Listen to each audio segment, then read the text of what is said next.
I'm going to be demonstrating the proper technique for a deadlift. The first thing that you want to think about before performing the deadlift is your grip that you're going to use. So you can either use a pronated grip or an alternated grip. And I choose to use the pronated grip.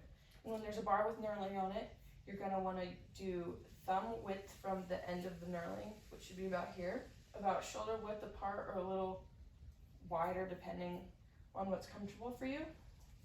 And so when you walk up to the bar, your feet should be about shoulder width to hip width apart with your toes pointed slightly outward.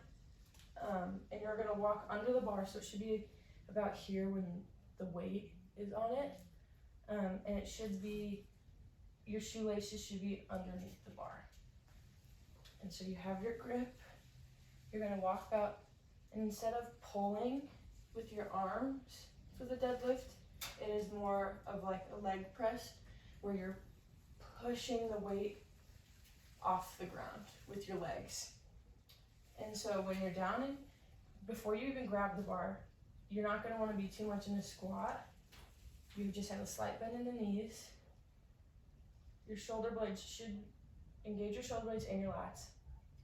And then you grab the bar and you extend with your hips and your knees. And the weight should be mostly on the heels of your foot.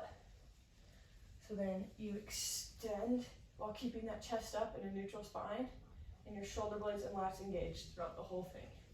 And then when you get to the top, you squeeze your shoulder blades and your glutes together to make sure that you're in a neutral spine and you're not overextending too far back, because that can cause lower back problems. And so when you get back here, you go back down, keeping the scapulae in line with the bar or a little ahead, and the shoulders should remain a little ahead of the bar so it reaches the knees, because then it should be in line with the bar, about right here. And when you're doing the deadlift, you want to make sure that the bar is traveling in a vertical path of where it was on the ground. You don't want it too far out or too far close to your body, because then it's not the proper technique. So keep in mind your feet, your hips, your shoulders, neutral spine, your grip, elbows and arms extended straight throughout the lift. So you walk up to the bar, keeping in mind all the shoulder blades, and then you're pushing off the ground, and then back down, and pushing off the ground, chest up, neutral spine, push, and push.